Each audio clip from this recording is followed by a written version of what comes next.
back. Welcome back to Life and Style. It's Inspiration Thursday, and that was Innovate with Tendai. Now we're on Motivate, and this is a segment that we use the people on the show to draw inspiration from their stories, from their lives, from their careers, from what they do to change the community, to motivate, empower, and encourage you in your day-to-day life. Just when you think that you've hit rock bottom, then they're here to tell you the only way to go is up, because you're already at the bottom.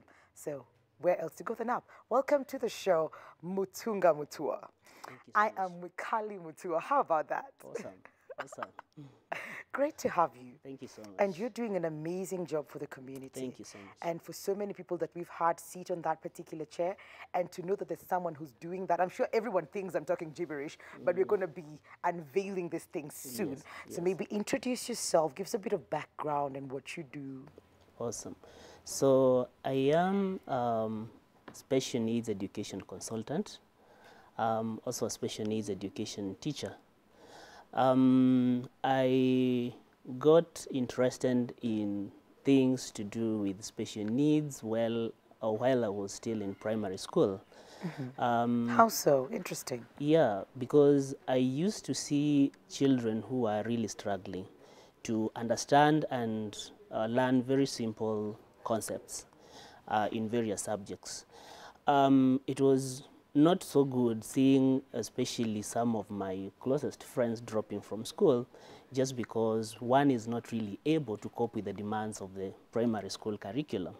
So you'd see like you're in class 1, then when you're supposed to go to class 2, maybe class 1 you are like 50, then those who are going to class 2 are like 30. You leave a certain group behind. And it used to be sad because there was a certain kind of attachment that we used to have. Then when you're going to class 2, you leave a certain group behind. When you're going to class 3, you leave another group behind. So by the time you get to class 8, yes, so many people have like dropped out of school because the demand of the primary school curriculum used to be so tough and so hard on them.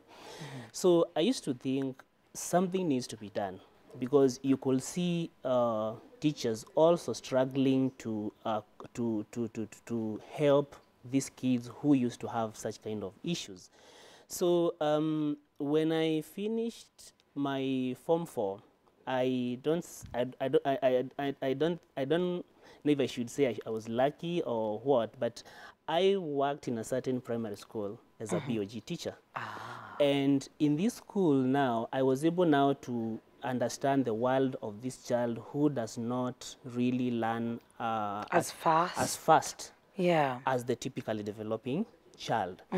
And this is where now my interest to go to uni and do special needs education grew.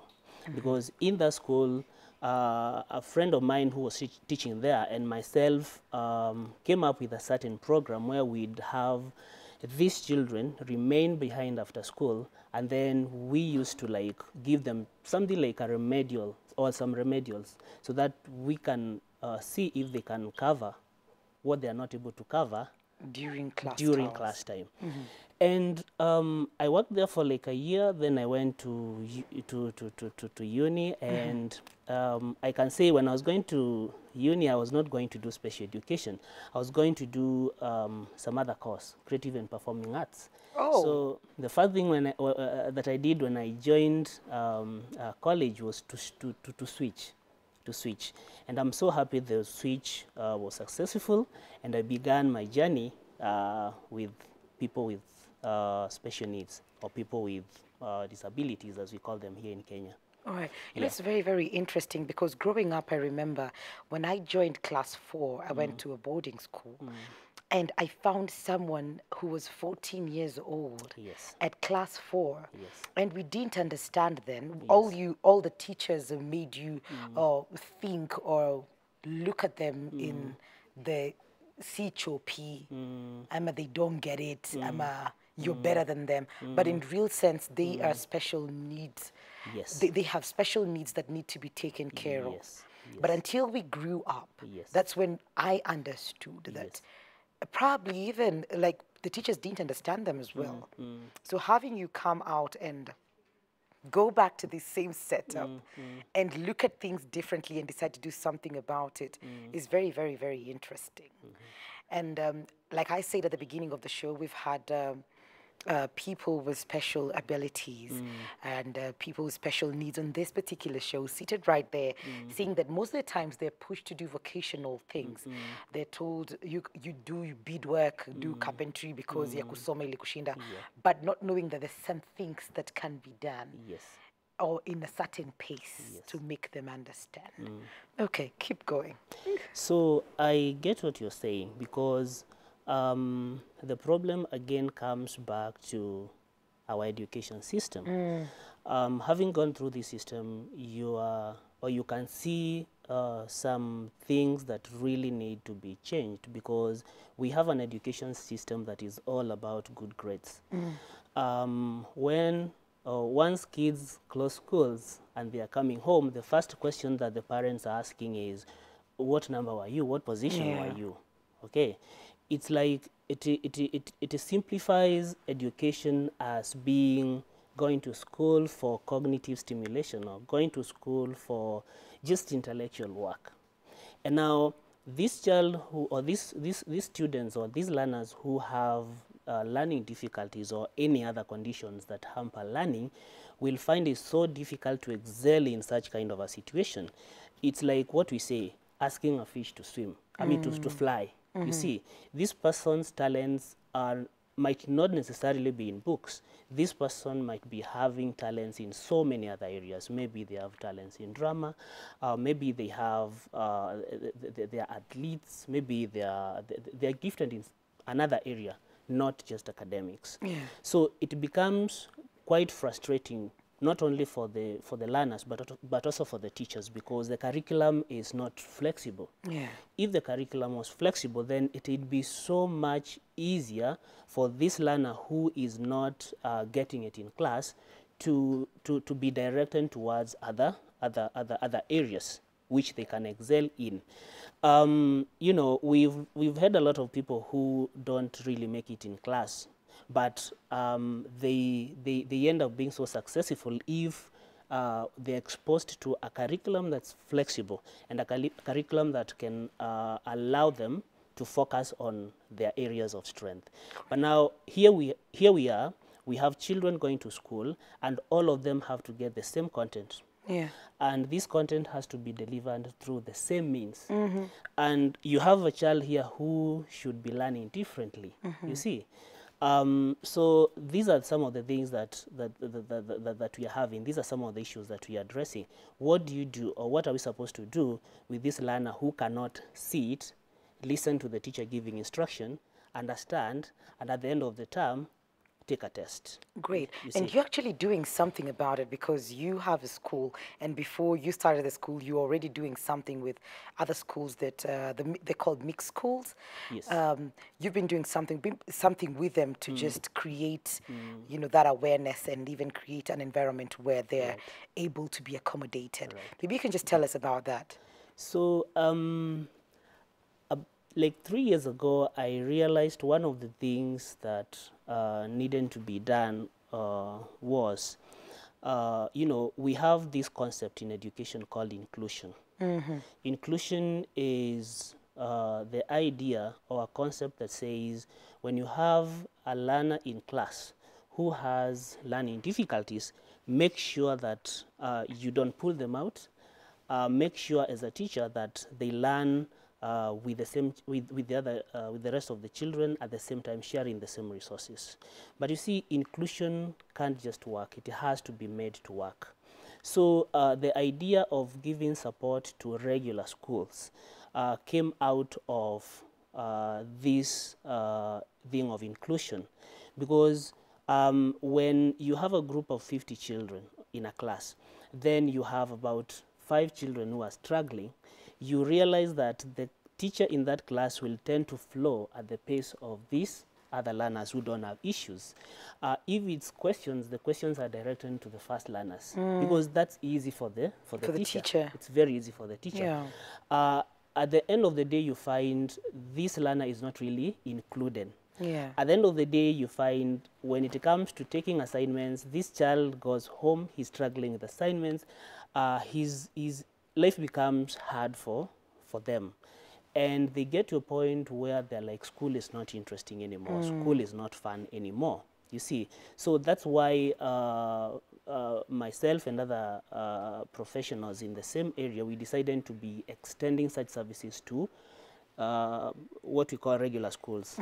Yeah, and it has been working, because if you do that, you realize retention of these children in those schools becomes much easier. The children can stay in school, they can stay in class, they can learn, and at the end of the term, in one way or another, they're able to take exams, either independently or with support. So basically, this idea was to create learning support in regular schools. All right. Yes. Then after that, you went ahead and created a school Yes, then for special needs. yes. Then after that, now with the same group, I went ahead and created an initiative called the Nairobi Early Intervention Center.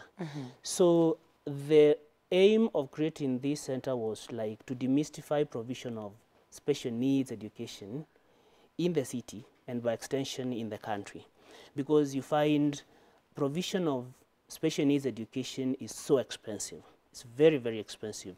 And the question that comes to the minds of many parents is, why should I pay maybe 500,000 a term, a school fee for this child who will not become anything? You see, while these other kids, for these other kids, I'm paying maybe 50,000 a term. You see, but the thing is, if you don't pay the 500,000 a term, then in the future the demand on you will be so high, because this person or this child becomes someone who is totally dependent on the society. And you know very well, you cannot really rely on the society for so many things. It's you. At the end of the day, it's you. So, so the idea here is let these children get proper services, and after they get proper services, they become independent. Once they become independent, they can live their lives as any other person. You know, it's very, very interesting that you mentioned that most people do not look at the long term. They look at the short term and think, why am I taking them to school now? I'm probably not knowing that these people have a brain of their own and they might be talented in very, very different ways. This reminds me of a lady we had on the show, young girl with dyslexia. And the parents didn't understand. Like you said, this pressure is not just on the kid, but also with the parents and the community at large. And before they knew what was going on with the girl, they had tried everything. Adi maombi, you know.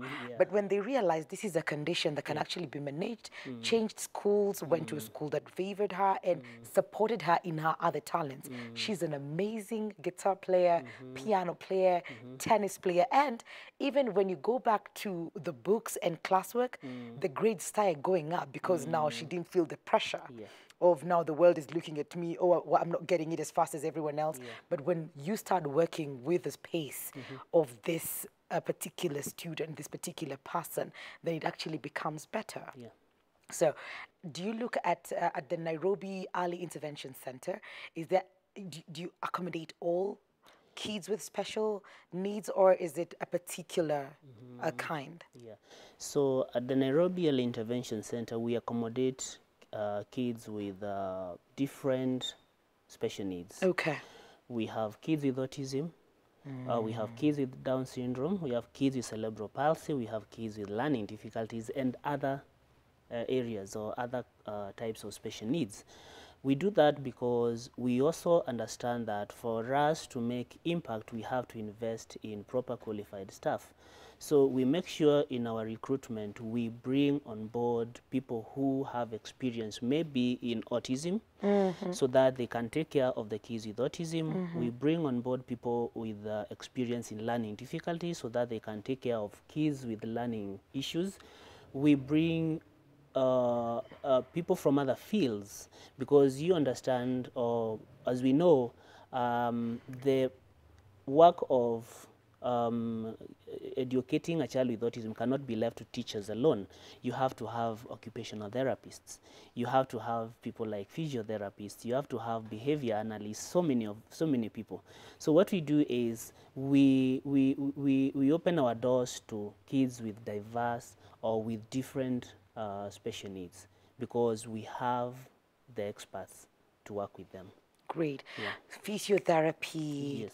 all of that is accommodated for. All of that is accommodated because our intention was to create a center where kids can come and all the needs, the different needs that they have can be met in At one this place. one At this place. one place. Because ordinarily what happens is you take a child to a regular school. A regular school in this case is any school that's not a special needs school. Yeah. And then this child will at some point require the services of a speech therapist. It's true. And why is this speech therapist in some office in Karen? So you pull out the child, you drive all the way to Karen.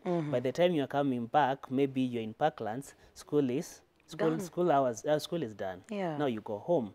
So this child has wasted so much time which could have been used doing other things. You see, so this was our intention because that is exactly the kind of centers we require, where you bring all the different professionals under one roof, and then if the child needs maybe speech therapy, occupational therapy, they'll just come from maybe class to the next room, and then they get those services. And it actually slotted in the timetable. it is slotted in the Yeah. timetable so that even the child is aware that maybe at 10:30 I'm supposed to go and see Mr. So-and-so for speech therapy. Yeah. Or I'm supposed to go and see such and such a person for such and such a therapy. You Yeah. see, so it also becomes easier for the child because, you know, they know that once they're in school, everything will be done. And it's even easier on the parent knowing Yes. that I'm entrusting you, Yes. and with this one place, my baby will be fine. Yes.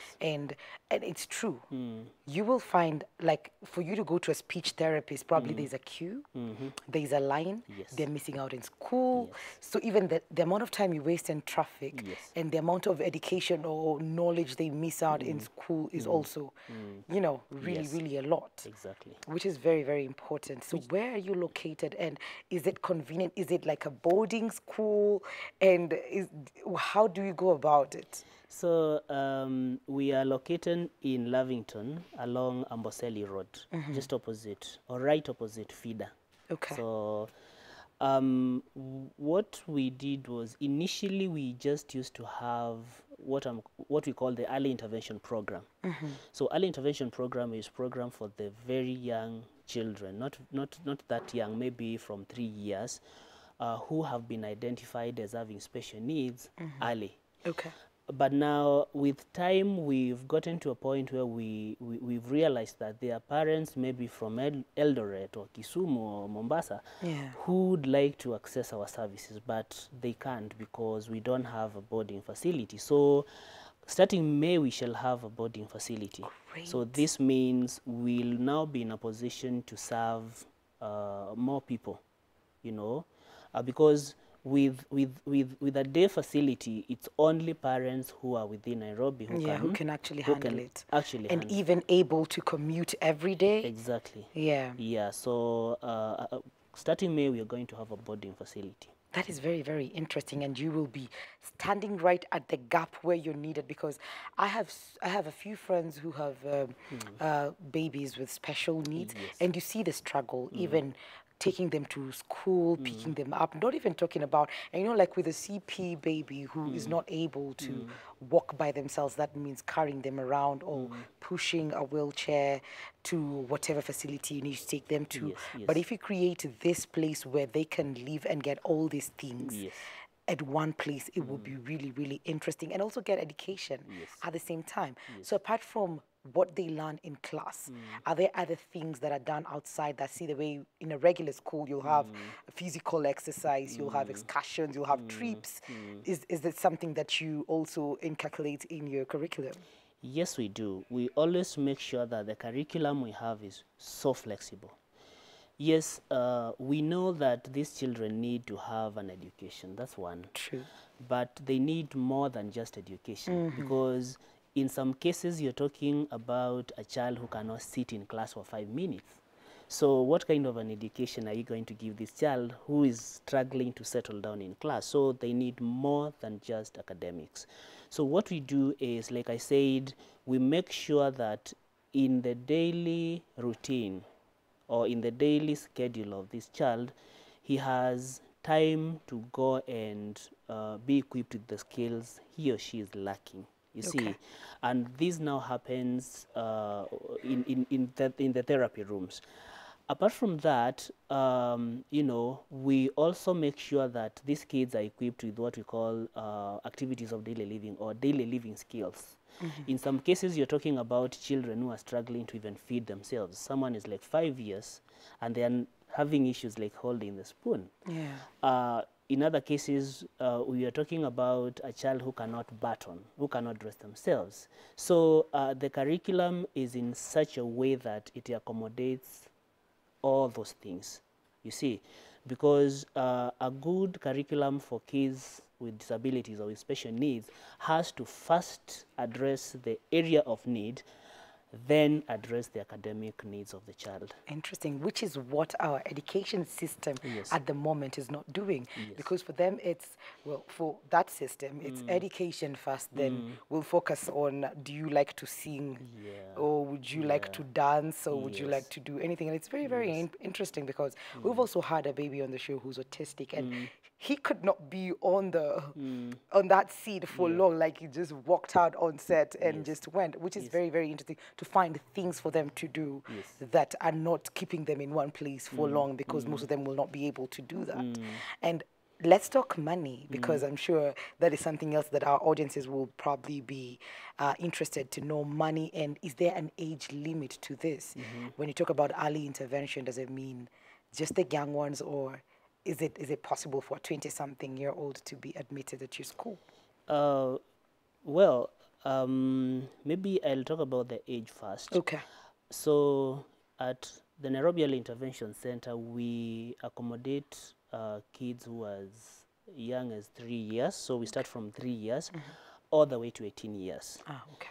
But this does not mean that when a child hits 18 years and they are in our center, we are going to tell them now, It's go goodbye, get an it's been ID real. and do other things. We don't do that. Okay. Because currently we've gotten guys who are like 25, and yeah, we have like 2 or 3 who are between 25 and 30. Wow. And the reason why we've allowed them in our facility is because we can see they're not there yet.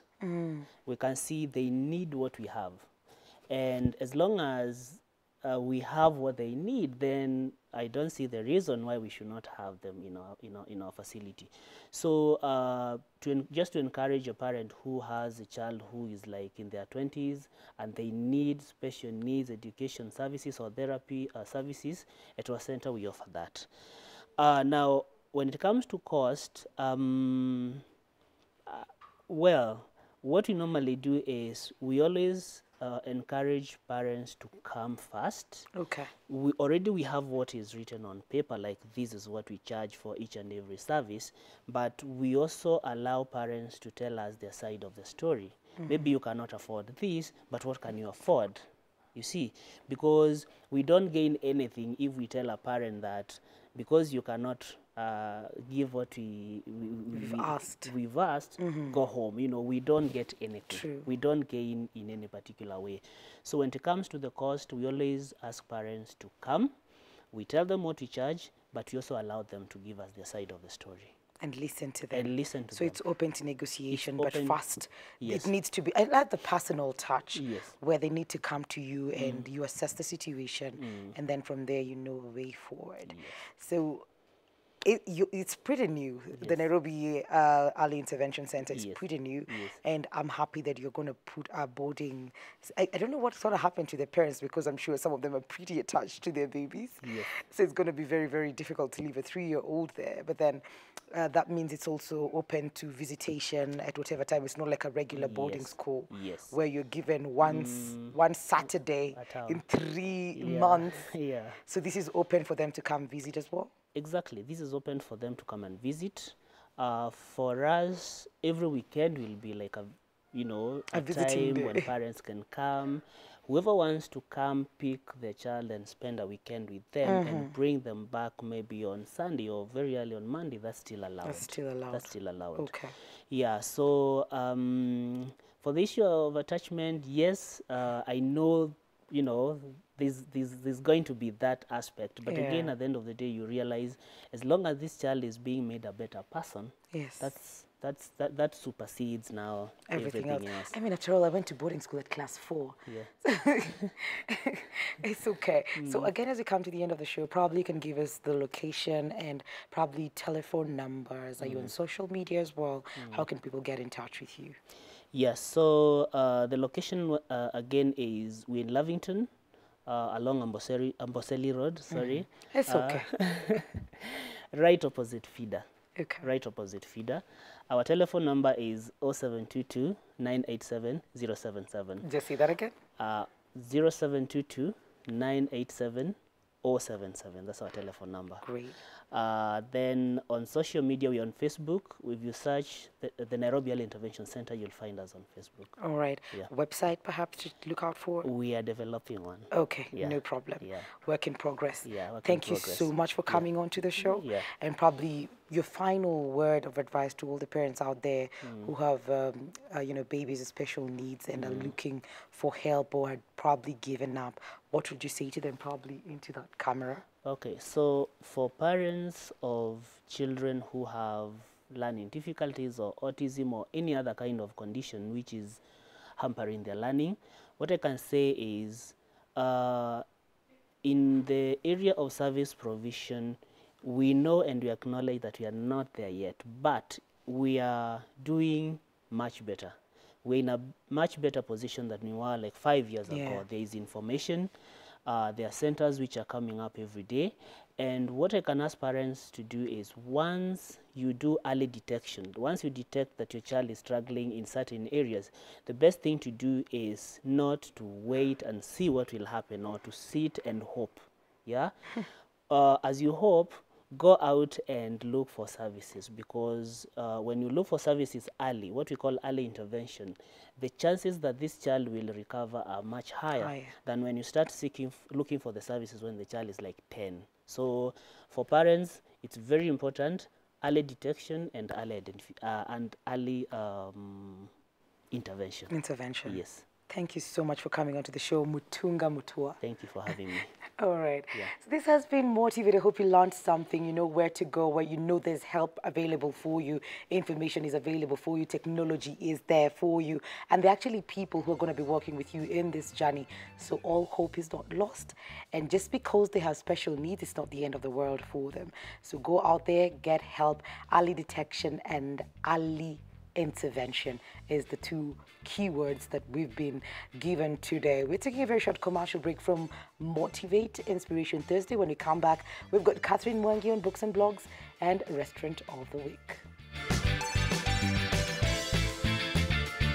It strikes me as though God has put people in your path to provoke you to go to the next level, you know. God is the greatest doctor, and this is the one who puts the talent and the passion in us. If you follow it, then you can be anything he wants you to be.